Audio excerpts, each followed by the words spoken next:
and you are set to go. Thank you so much for being here with us.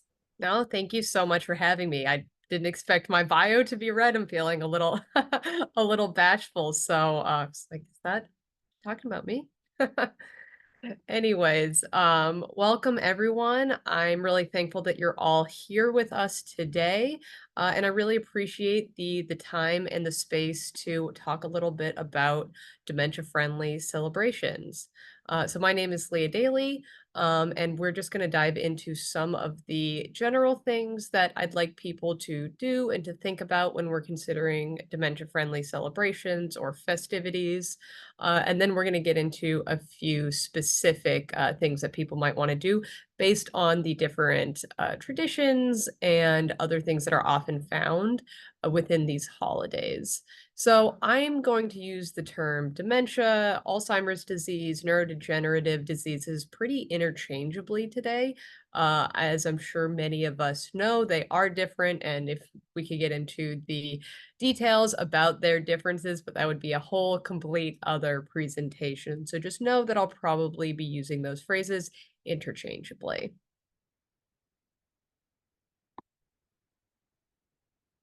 Right? Oh no, why? You're not going to the next slide. There we are.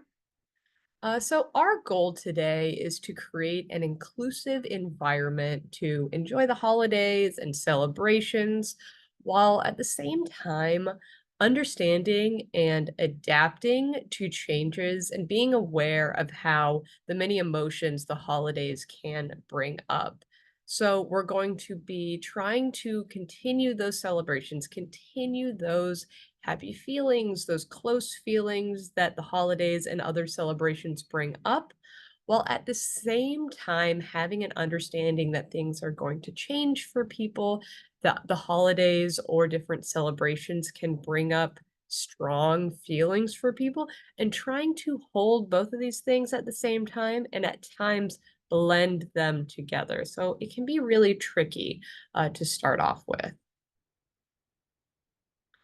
So, what I want to first lay the foundation of, and something at AFA that we believe in very strongly, is to use a person centered approach and a strengths based approach. So, these are just some terms that are going to inform how you can provide care, not only for people during the holidays or during festivities, but during any type of Alzheimer's related care, using that person centered approach, using that strengths based approach. So let's first talk about using a person centered approach. A person centered approach or person centered care involves tailoring a person's care to their interests, their abilities, their history, their personality, all those things. This really means that you are providing Alzheimer's care for your loved one, not just for anyone. You infuse your knowledge about your memories with them, and you create a care approach that, again, works best for them. This is not one size fits all. So, taking that person centered approach into account throughout your care for the individual can really help. Additionally, we encourage people to take a strengths based approach. And so, a strengths based approach is to focus on someone's strengths. What can they still do? What do they like to still do? What do they still have the ability to do? So, really focusing on that instead of just focusing on what people can't do or what their deficiencies might be. So, if someone can't still cook the large meal, let's say they always cooked for this holiday or this celebration, and they can't cook for 15 people anymore. Does that mean that they have to stay out of the kitchen completely? Well, maybe not. Maybe they can help chop things or help mix things together or plate the food for other people. So it doesn't mean that we are only focusing on what people can't do, but we are continuing to focus on what people can do to continue their autonomy or their ability to do things for themselves. So we don't want people to just forbid other people from doing what they still can. That's just so important that people can still interact, that they can still accomplish things that are, that fall within their cognitive or their motor abilities, which is how they move. So I really encourage you all to take and apply these practices, this person-centered approach and the strengths-based approach, and apply them into as many situations as you can. This is probably something you're already doing, using that person-centered approach and the strengths-based approach, to not only just the holidays or just celebrations, but to your everyday caregiving. So before the festivities, we really want to emphasize how important it is for people to prepare for these holiday celebrations or other festivities, like, let's say, birthday parties, something like that. Even though celebrations, festivities can be really fun, time of laughter and loved ones and joy, it can also be really stressful and potentially disruptive for people with Alzheimer's disease or other neurodegenerative diseases. So, we all know within Alzheimer's disease, there are no guarantees for anything. But if you do the work of preparation, it's more likely that things will go well for you. Additionally, if you do the preparation with that person-centered care in mind, that's also going to help things go well for you because you'll be able to prepare in the ways that the individual might need help with, might need reminders with, might need calming down about. You know what might set them off or what might not. So knowing that you need to prepare, that'll help things, and knowing how to prepare. So we recommend that you prepare the individual with Alzheimer's disease themselves, prepare them, prepare the visitors, whether you be a visitor to someone else's home or people are coming to their home, or if you're all, let's say going out to eat to a restaurant, preparing everyone who's going to be in attendance, especially if they don't spend much time with this individual with Alzheimer's disease. They might not know how to interact or how to proceed. And then finally, preparing the space that you're going to be in can also be very helpful. So, first, what we are going to talk about is preparing the person with Alzheimer's disease, preparing that individual. So, we really emphasize or we really encourage people to let the individual know what the plan is. So if you let them know what the plan is instead of just, shuffling them along or carting them around and letting them know, oh, we're on the way here, surprising them, bringing them into the plan. Discuss what the plan is. Don't just tell someone what the plan is. This discussion might also need to happen several times. Some people have different forgetfulness levels and they might be on different schedules. So for some people, you might be able to tell them a few weeks before, and some people, it might just be better to tell them a few days before, because if you tell them a few weeks before, they might forget. So really knowing the individual and knowing how early you need to let them know. So letting them know ahead of time can be very helpful, even if you might need to remind them a few more times. It's also important to discuss the plan, and so they can prepare for the interaction. So this is going to guard against fatigue and reduce the chance of sundowning and wandering. So you can get specific about what you're planning on doing. We are going to go to Aunt Ellen's house on Saturday at 2 p.m. We'll be having lunch there. It's cousin Anya's birthday and we are going to bring her a cake.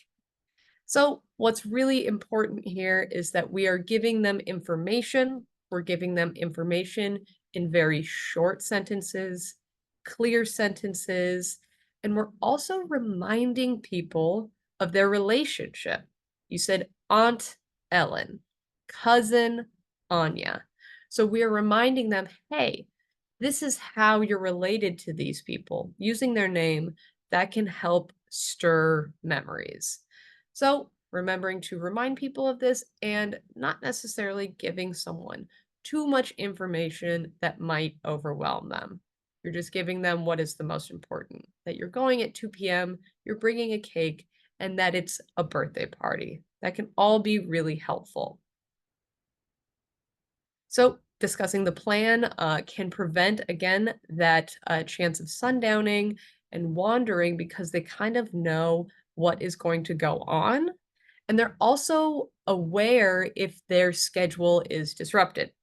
Schedules can be really important for people with Alzheimer's disease. Following a routine can be very helpful. And so, if that routine is deviated from, if you change from that routine, letting them know ahead of time will hopefully decrease the level of agitation or disruption that they are going to feel.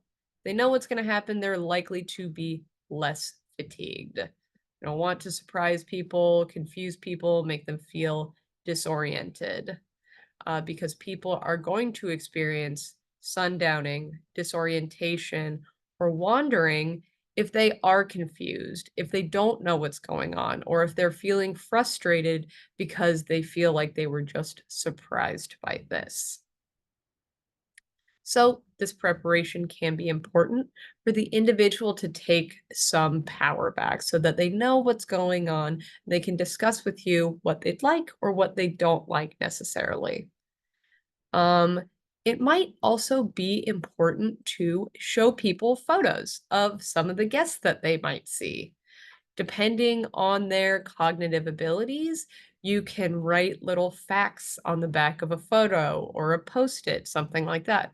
Show someone a photo and say, this is your niece. She's in 7th grade. She likes the color purple, things like that. And you can remind them, they can make it into a little game where you are trying to remind them and boost their memory so that they can remember little bits about the people that they are going to see and get familiar with their face.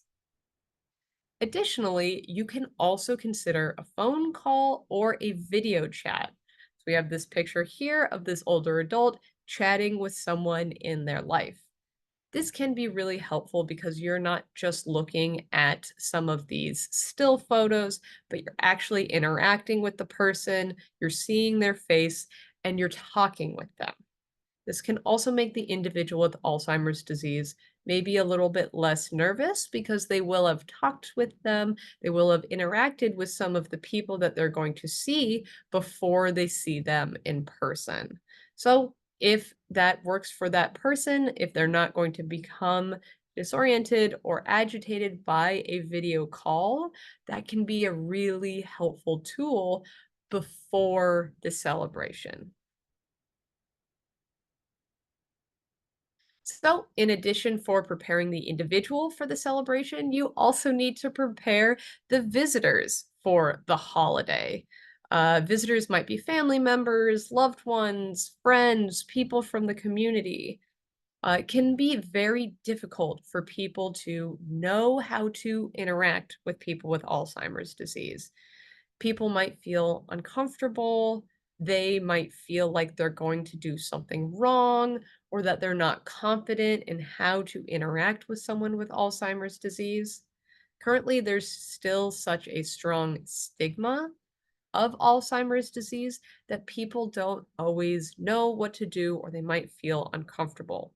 So I find that preparing people ahead of time, letting people know how to interact can help a lot. So, what you can do is provide people an update on symptoms, preferences, and needs.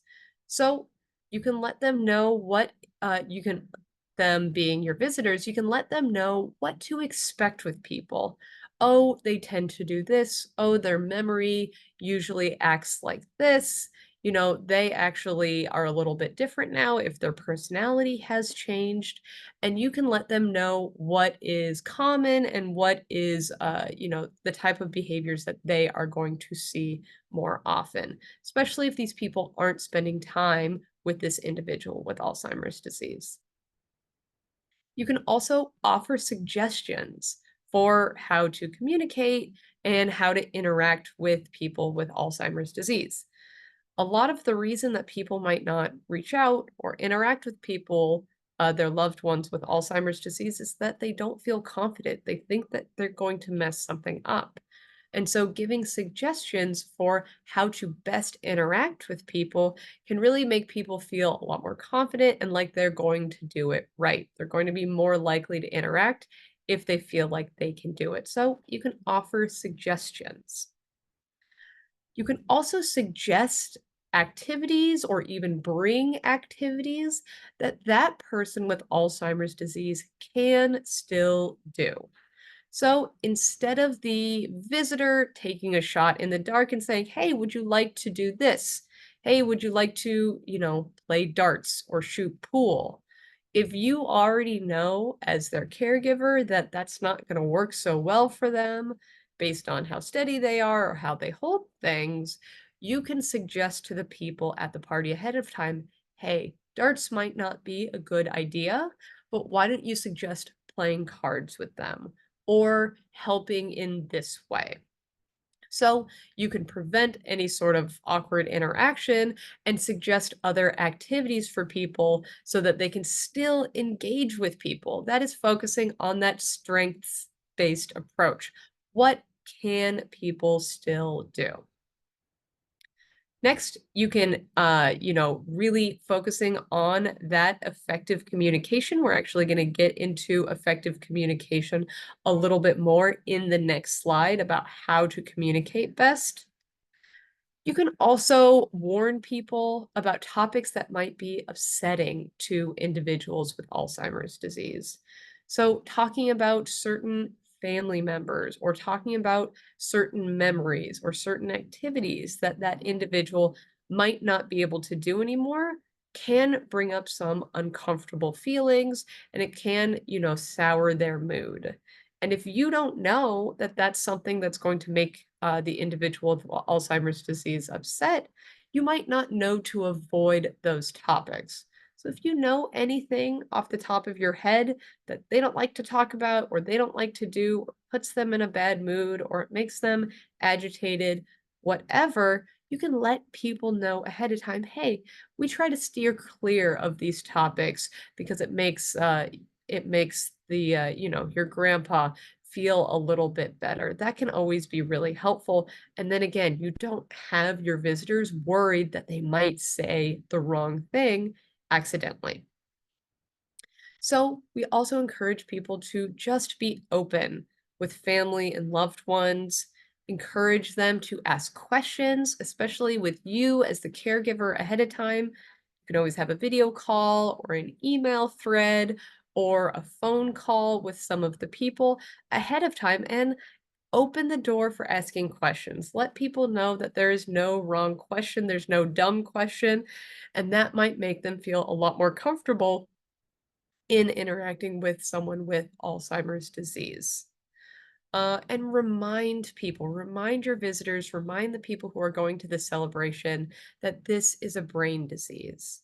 And so our brains control our memory, our brains control our personality. So if you are seeing their memory change, if they don't necessarily remember who you are or remember all of the fun memories you've had together before, or if they're acting a little different, that's not because they don't care about you, and that's not because they are this different person necessarily. They have a brain disease. And so if they have a brain disease, that is going to change their memories. It's going to change their personality. So it is the Alzheimer's disease. It is their disease that is making them act differently, not them. I find that this can soften the feeling of being upset or feeling forgotten by people in their lives. So that can be very helpful. I want to caveat all of this slide with talking with people, talking with visitors about Alzheimer's disease and being open, with talking to the individual about what they feel comfortable sharing. Of course, the more you can share about their disease, their diagnosis, their behaviors, the more prepared other people will be. However, as we talked about before, there's still a ton of stigma around Alzheimer's disease or other types of neurodegenerative diseases, and people don't always want to share all of the details or sometimes any of the details of their disease. And this can make it really tough for people who want to help but also don't want to talk about their disease. So, trying to balance, although it's tough, trying to balance what the individual with Alzheimer's disease wants shared and talked about with informing the visitors of that party. So, trying to balance the two can be very hard, but that is something that we encourage. So, as I spoke about in the last slide, we are going to talk a little bit more about Alzheimer's disease and communication because you can't just go out and say, "Oh, just focus on effective communication. Just communicate effectively with them." If you don't know what that looks like, if people don't give you specifics about what you should do, you might not know how to communicate effectively. It's not descriptive enough. So, what we recommend is that you speak clearly, slowly, in short, simple sentences. So, when I was talking about before about we're going to Aunt Ellen's house, that's one sentence. Lets them know where we're going and who we're going to see. We are going at 2 p.m. We are bringing a cake. It is Anya's birthday. It is cousin Anya's birthday. So it's very clear. It's very slow, and you can slow it down even more for them if they need. And you want to keep the information in the sentences short and simple so that they can understand it. You also might need to repeat things, so just being mentally ready that you might need to say some of this information over and over again a few times. Next, when you're presenting activities or choices, it's important or helpful to give a few options. So instead of saying something like, "What do you want for dinner?" you can say, "Would you like the fish or would you like the pasta for dinner?" Next, it can be even more helpful if you want to take it to that next level. It can be even more helpful to show someone what their options are. Instead of asking, "Do you want the fish or the pasta?" while they're watching TV, you can take them into the kitchen, show them their two options, and ask them what they would like. So instead of just telling them, which can be hard for people to visualize with a brain disease, showing them what their options are and keeping the options finite, just giving them a few options instead of asking them generally what they would like to do or what they would like to eat. So again, as I said, show those options, bring them to the kitchen. And something like you can show them the cookie making station instead of simply asking them if they'd like to decorate holiday cookies. Next, not having too many people talk at the same time. So this is a classic thing among holidays with a lot of people. People are super excited. They're catching up, and we're always hearing all these different conversations going on in the many different rooms of a house, or maybe at a long table at a restaurant. And while this is totally normal and, totally fine, it can be really tough for people with Alzheimer's disease. It can be too much stimulus going on at the same time. So, when you are speaking with the individual with Alzheimer's disease, making sure that not too many people are speaking at the same time, really just trying to have one person speak with them and stick to one topic. Next, try not to ask questions that might highlight their memory deficiency. So, this can be really tough because you don't know necessarily all the time what questions are going to highlight this memory deficiency. But something like, "Are you having a nice time?" is a much better question to ask people than, "Do you remember this event?" Because "Are you having a nice time?" doesn't have a wrong answer. It also doesn't require someone to remember something from a while back. If you're having a nice time, that's great. If you're not having a nice time, that's also all right, but both of those are true to you. So there are no wrong answers there. But if you say, "Do you remember this event?" This might make someone feel like, "Oh, I'm forgetting this. I don't remember this event. I have to admit that my memory is not as good as I want it to be." So, picking what types of questions and what types of conversations you're going to have so as to not highlight someone's memory deficiency. Next, we're going to talk a little bit about Alzheimer's disease and the five senses. And so, this is going to inform how you're going to prepare the space. So, as I said before, Alzheimer's disease is a brain disease. And so, our brains control how we perceive the rest of the world. Our brains control our five senses. So, if we're going to have changes to our brain, we're also going to have changes to our five senses. So, first, our sense of sight. We know that people's sense of color is going to decrease. So, the ability to tell the difference between different colors can actually decrease. So, we want to make sure if we are using bright colors, it's not necessarily going to be distracted. And we also want people to not be overwhelmed with the number of decorations. Our sense of sight, as we have Alzheimer's disease, can have a hard time processing a lot of information, especially a lot of new information. So while it might be very exciting to wake up one day, the 1st of December, or maybe right after Thanksgiving, and decorate your entire house head to toe with Christmas decorations. Again, while that might be fun for some, that sudden change can be really tough for people with Alzheimer's disease. So decorating slowly and not decorating too intensely. Next, we want to talk about smell. So, there are some really nice ways that we can incorporate smell and invoke other holiday scents. So, what do people like to smell? Is it apples and cinnamon or maybe peppermint? Things that remind them of a certain type of time of year can be really helpful and can be really fun for people with Alzheimer's disease or anyone else. But we also want to know that things that, have a sense of smell, including candles, can be a little bit dangerous. So, what are some other ways that we can produce holiday smell? We have essential oils. We have lotions. We can just have those foods, maybe cooking to produce that sense of smell. Maybe a nice smelling handkerchief, something like that. So we really do want people to avoid candles because they can be pretty dangerous, but looking into other ways that you can bring up those reminiscent smells. And so while people can have a really increased sense of smell, which means that they're very, very sensitive to their sense of smell. So maybe you want to move on the other side of that.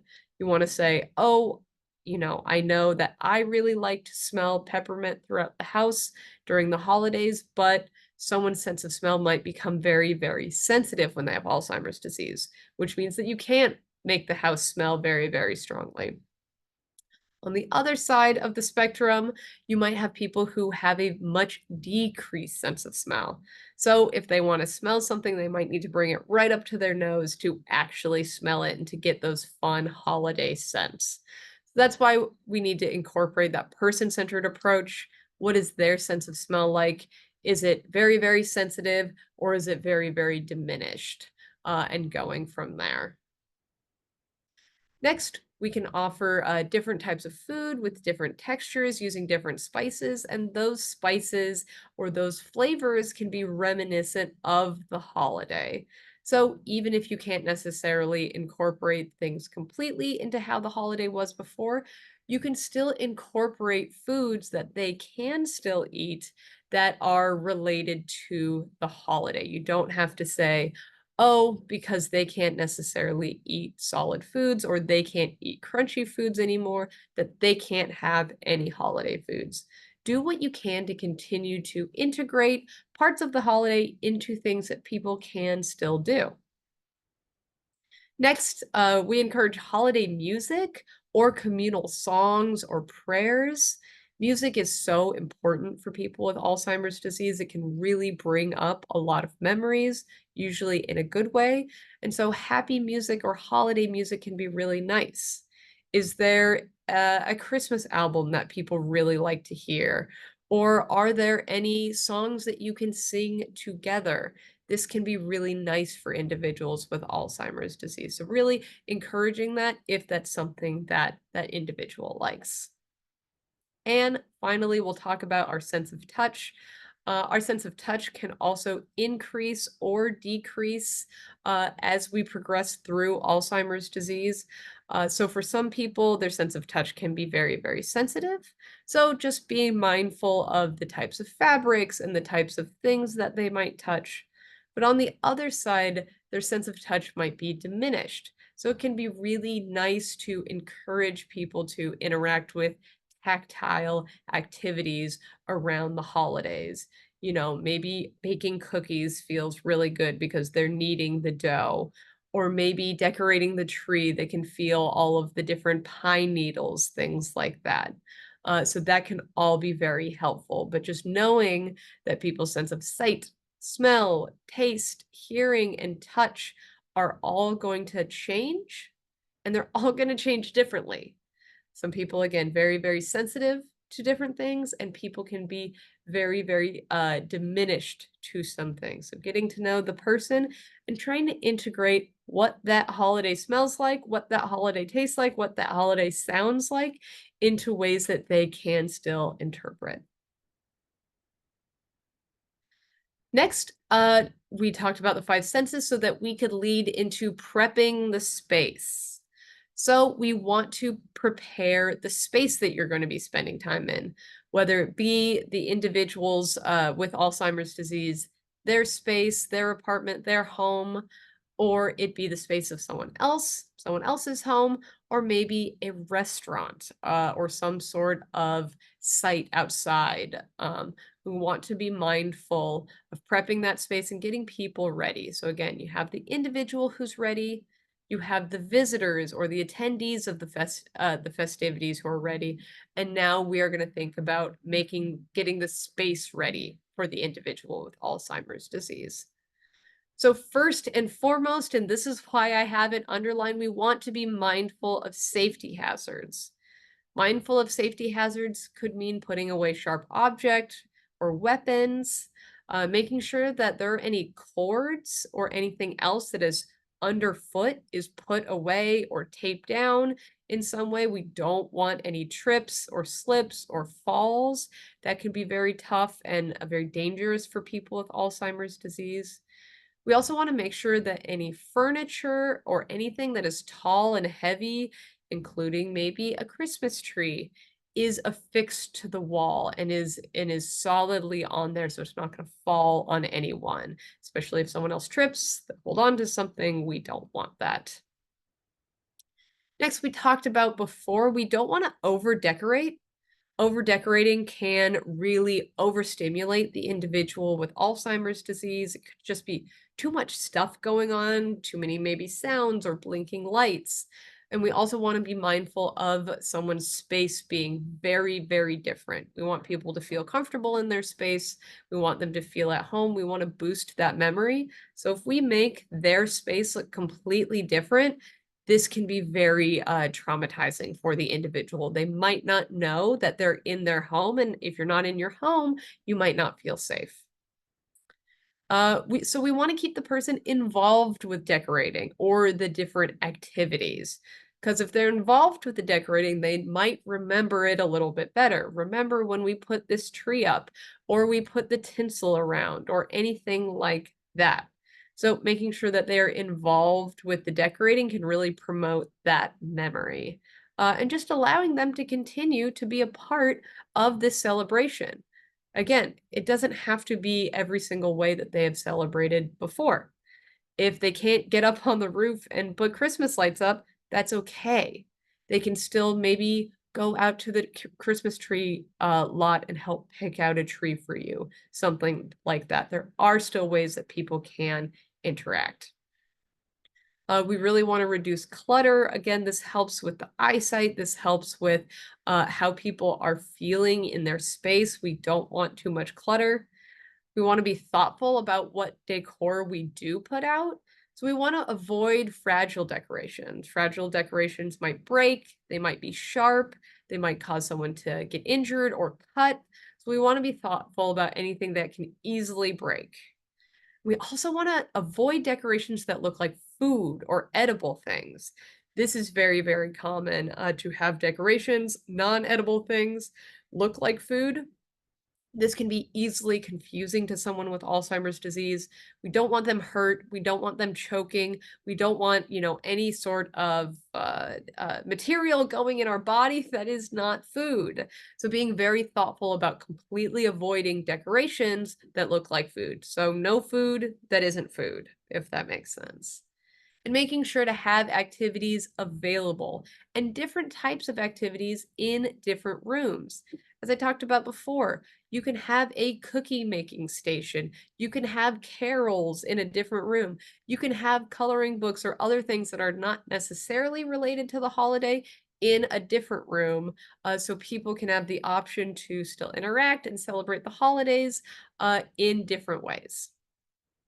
Next, we talked about candles, candles being very dangerous. They can cause a fire, they can burn people.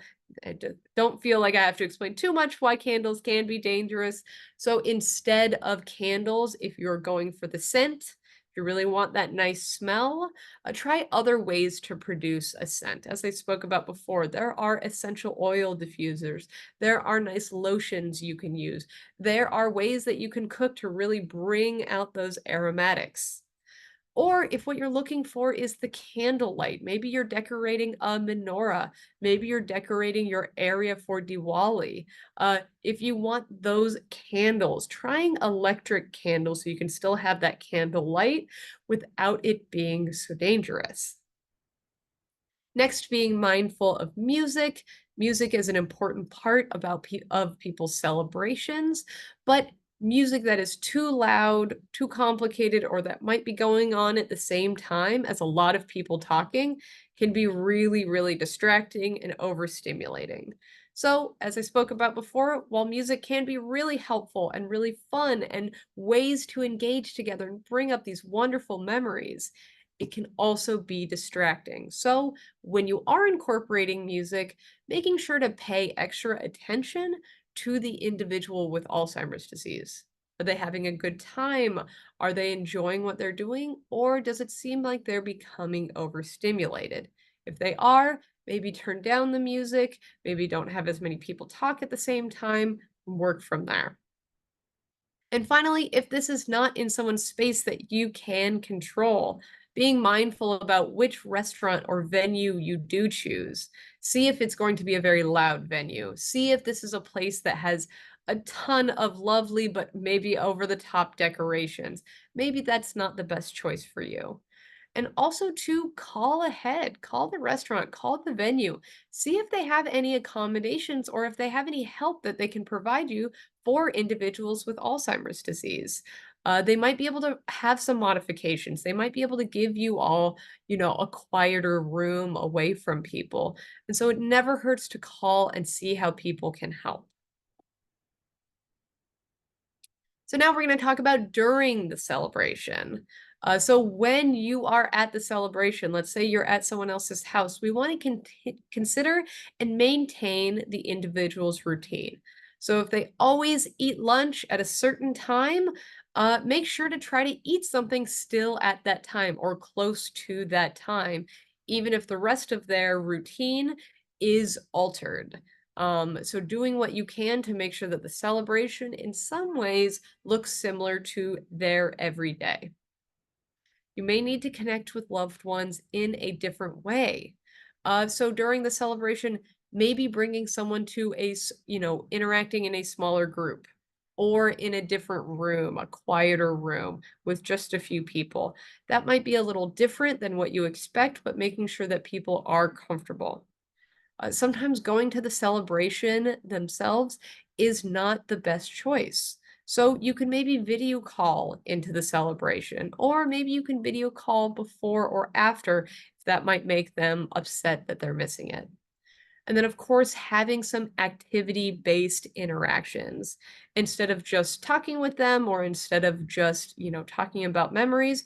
You can be doing something with them in case there are any awkward pauses or people are getting overstimulated and overtired from having a conversation. And finally, remembering to take that strengths based approach. What can people do? What do they like to do? And what do they like to do a little bit less? So, remembering that.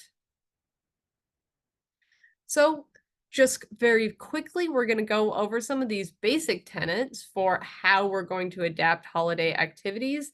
And this kind of goes through the preparation of the individual, the space, and the people around is to prepare together, get everyone a part of this so everyone is more or less on the same page. Next, we're going to focus on the task rather than the outcome. We're going to focus on doing the activity rather than how well it was done or actually getting something done.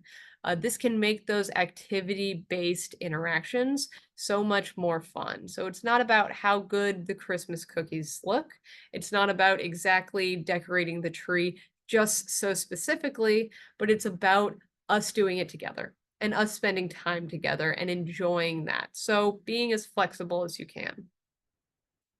Next, providing a quiet place. This is so important. Having an extra room in the house that is a quiet room, a room that has different activities and, maybe some nice fabrics or a blanket so that someone can get comfortable. And that again is quiet. If someone is becoming overstimulated or they can't talk to a large group of people, having that quiet place already prepared filled with those activities and those things that that individual likes can be so helpful. Next, planning those meaningful activities so that you're not coming up with them on the fly. That can be really tough. Oh, I don't know. What do they like to do?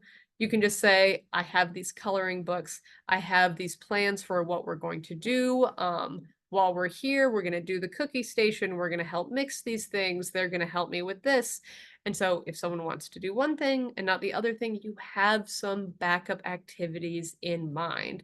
So you're not just setting someone on the couch in front of the TV and counting that as the activity that they're going to do. And finally, something that can be very painful and disappointing to some people is to keep outings brief. Sometimes it can be really tough to have a long outing. And so letting people know that you might have to leave early or that you'll only be there for a few hours and not overstimulating people and overtiring people to the point that they are feeling upset that they're there or they're starting to sundown or they're starting to want to wander because they are overstimulated and don't want to be there. So knowing that keeping outings brief can create a better outing for people. So next thing that we are going to do is talk briefly about some specific holidays. So we have the 4th of July. The 4th of July has a few things that can be a little dangerous for people with Alzheimer's disease. First, we'll talk about fireworks. Fireworks are loud and they're sudden, and while they are beautiful and people really like them, they can be very scary for people with Alzheimer's disease. So, being ready for the fireworks if it is very disruptive or scary for people with Alzheimer's disease, putting them in a quiet room, maybe getting some noise canceling headphones and putting on a movie or a TV show or listening to music together during the time of the fireworks can be really helpful. Additionally, putting a sign on your door letting the neighborhood know that this is an individual with Alzheimer's disease. The fireworks really scare them, and if they can avoid it. This is something that you can ask your neighbors to do and, go from there. Hot weather can also be very dangerous for individuals with Alzheimer's disease. As I said before, they have a brain disease that affects our five senses, including how we're feeling. So, an individual with Alzheimer's disease can start to feel overheated and not good, but not know how to communicate that to you. So 4th of July is usually really hot. People are outside. People are often at the park or in backyards. And so making sure that someone is not getting overheated, that they're getting properly hydrated, and that maybe they're not actually spending too much time outside. And then just time spent outside generally can be dangerous because if you're not monitoring the individual with Alzheimer's disease, they could wander, they could go off, and you might have a hard time finding them. So these are the specific things that you want to keep in mind for the 4th of July. Halloween can have scary decorations, jump scares, spooks, visitors to the house. Visitors to the house can be very disruptive. This is not a normal day. This is not a part of someone's normal routine. So you can let them know that people might come to the house. They might be dressed up. They might have masks on, which can be really troubling for individuals with Alzheimer's disease. Some people might like it. They might get used to it. They might love handing out candy. But if they don't like it, making sure to put a sign on your door, shutting a gate if you have any sort of outside gate, and turning the front lights off, your porch lights off, so that people will not come to your door, letting them know that visitors right now are maybe they're not a good choice for the individual with Alzheimer's disease.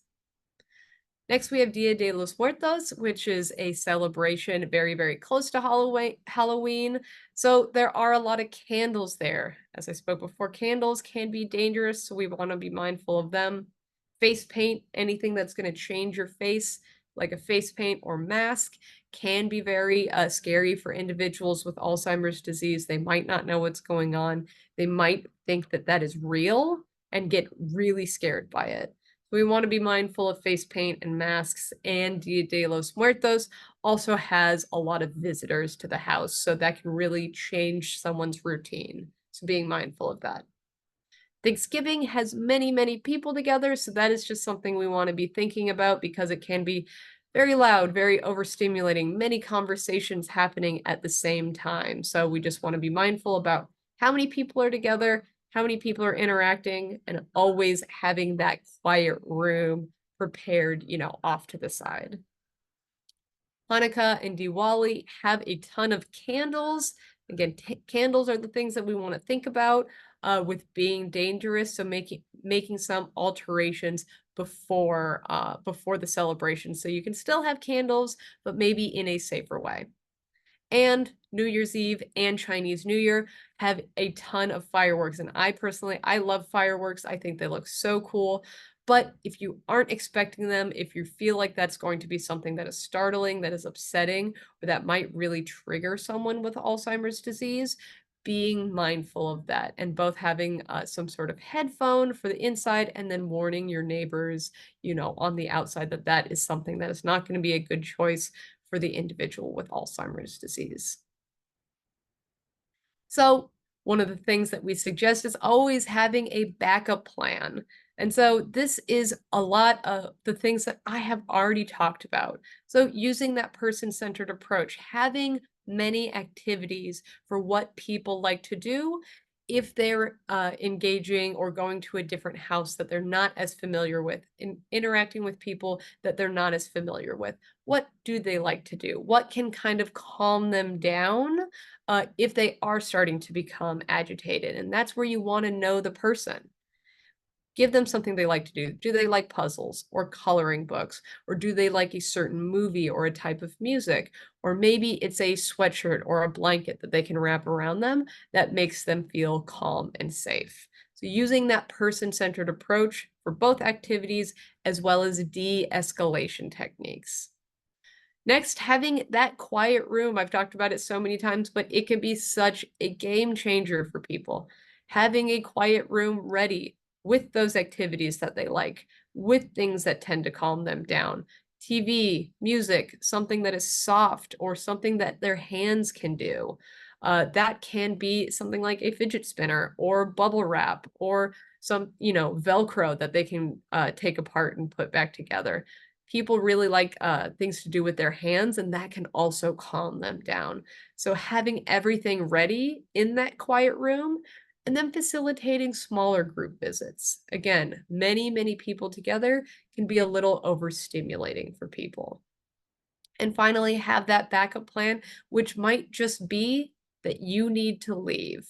if someone is becoming overstimulated, if they're getting agitated, if it seems like they're about to wander or anything like that, you want to leave before you are letting someone get to a 10 out of 10. So letting the host know, hey, we might need to leave a little bit early if I start to see them becoming a little bit too agitated, a little bit overtired. And so if you have to leave or if you have to leave suddenly, everyone is aware of what's going on and no one is going to be alarmed. So just letting people know that sometimes your backup plan is just getting out of there, getting home, and calming down.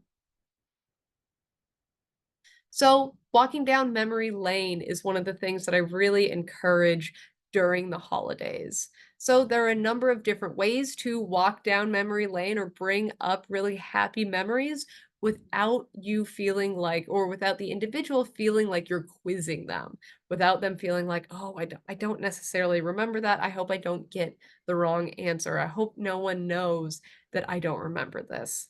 So, scrapbooking can be a really nice way to do it. You can be looking through scrapbooks or you can be creating them. You can be decorating old pictures and they can talk about what they do remember or who they are. And if not, it's just a fun activity to do with your hands. And you can talk about the people that you remember in there or what you think that they are up to, even if the other person does not necessarily remember. So looking through old photos or watching old family videos can be really nice. And you can just talk about what you remember from these photos or what you like in these photos if the person doesn't necessarily remember. And as you speak about things, you could jog their memory and they could step in and they could say, oh, yeah, I do remember that. Oh, that was so nice when we took that vacation. So bringing up those happy memories can be really nice. Just trying to do it in a way where you're not asking them or you're not quizzing them, or if you are asking them anything, it's something that doesn't have a right or a wrong answer. You can also watch old movies that those familiar plots and storylines that they know and that they love can be really enjoyable and comforting to the individual with Alzheimer's disease. So watching old movies that they like. You can also do a ton of things with the internet now. There are virtual online maps, and you can take tours of their favorite city, of their hometown, maybe of their favorite vacation spot, so they can feel like they're traveling and remembering things and taking that walk down memory lane while still being at home and safe with you. And sometimes I want to encourage people to remember that asking questions can highlight memory deficits. So, making sure that you toe that line between asking questions and involving them without feeling like you're quizzing them. So, again, that I know that is easier said than done, but keeping that in mind can help. So the next thing we're going to talk about very briefly is the 6 ways to manage caregiver stress during the holidays. So I don't just want to give you all of these suggestions for what you should do with the individual with Alzheimer's disease, but also what you should do that you can take some help, that you can relax yourself a little bit. So first and foremost, ask for help and accept it. Let people help you and be specific about what you would like. Not everyone can help, take care or caregive for the individual with Alzheimer's disease in the way that you need it, but maybe they can help you pick something up from the dry cleaner. Maybe they can help drop dinner off. Maybe they can help run an errand for you. So asking specifically for help and then, of course, accepting it. Next is making time for yourself as much as you can. That, of course, is easier said than done, but you can make use of respite care, moments of time throughout the day where you can just take a breath and try to relax. Even if you have to carve these moments out, even if you have to feel like you're pushing things apart just so you can take a few moments for yourself, that can be so helpful. Next, get moving. Exercise can help reduce stress. And exercise doesn't have to mean running miles or doing really hard workouts, but even taking a walk can really help decrease your stress levels and make your body feel good. Doing what you can to eat a balanced, healthful diet filled with fruits, veggies, and water. We know that all these things are easier said than done, but it's always a nice reminder to, if we could throw one more vegetable into our meal every single day, it makes a world of difference for our body. Just like sleep. If we can throw in 15 minutes, 30 minutes more of sleep every single day, it doesn't seem like a lot, but it really adds up to our health and making us feel better. And finally, taking things one day at a time and setting realistic goals. We know that caregiving for someone with Alzheimer's disease is incredibly hard, and you have to stay flexible and you have to stay always changing. So, really trying to take it one step at a time and getting help when you can, including if that help comes from the Alzheimer's Foundation of America. We have a toll-free helpline staffed by licensed social workers who specialize in working with Alzheimer's disease and people with other neurodegenerative diseases. You can call that at any time and you can get insight, you can get advice, and you can get someone to listen to you if you have questions for us. And we always say no question is too big or too small. So finally, I really want to encourage everyone to remember the person behind the illness, knowing that each person lives within their own context.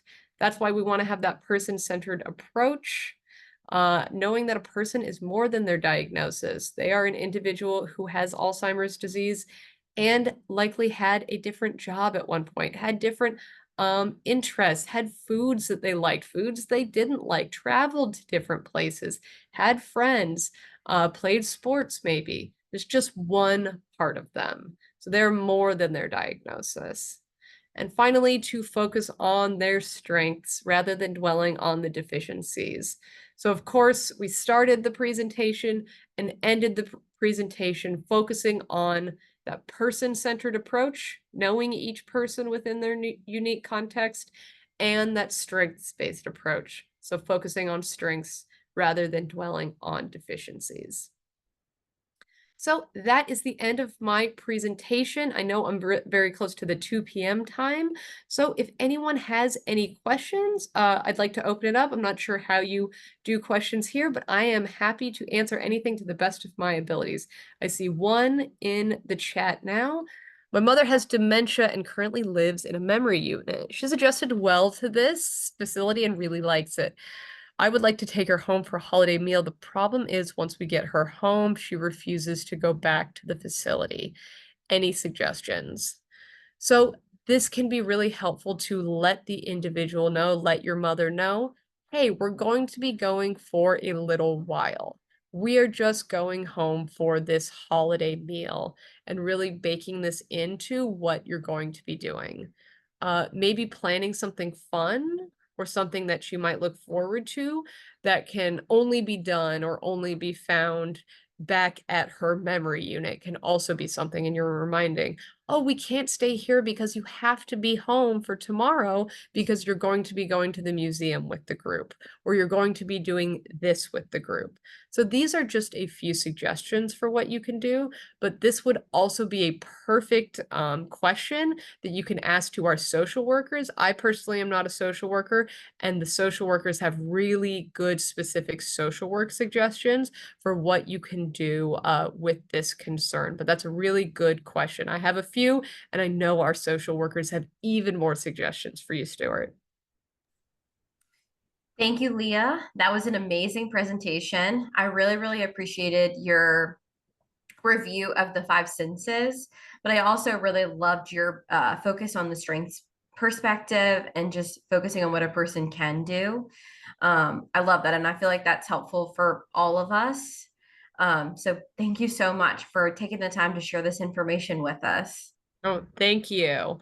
I really appreciate it. If there are any other questions, of course, put them in the chat. I can hang out here for as long as anyone needs. And my email, in addition to these slides, will be sent out. So if you have any further questions, feel free to shoot me an email. And of course, go to our next slide, call our toll-free helpline. I don't know why. There we are. Our toll-free helpline, and this is the number 866 232-8484. Call that at any time, 7 days a week, 12 hours a day. We have someone there on staff, and if you miss us, we always call you back. Thank you, Leah. And I'll be sure to put this in the follow-up email as well that I send out after the presentation. It is nice to have somebody available 24/7. So thank y'all for the service that you guys provide. I think that's all the questions we have for today. We have some good feedback coming in the chat. I'll save that and send that over to you too. Wonderful. And if anybody sends any questions to me, I'll definitely be sure to forward them over to you as well. Of course, of course. And again, if anything comes up, and if you're a professional as well, we have professionals call into this toll-free helpline. So that's really, really helpful. But I will send out all of my stuff after. And I just really appreciate everyone for being here and the questions and just giving me the time to speak about this. And I hope, the holidays are coming up. And I hope that we can employ some of these things that can make things just a little bit nicer and a little bit smoother. Thank you so much. And thanks everyone that took the time to join us today. And I hope everybody has a great rest of their day. Thank y'all. Thanks.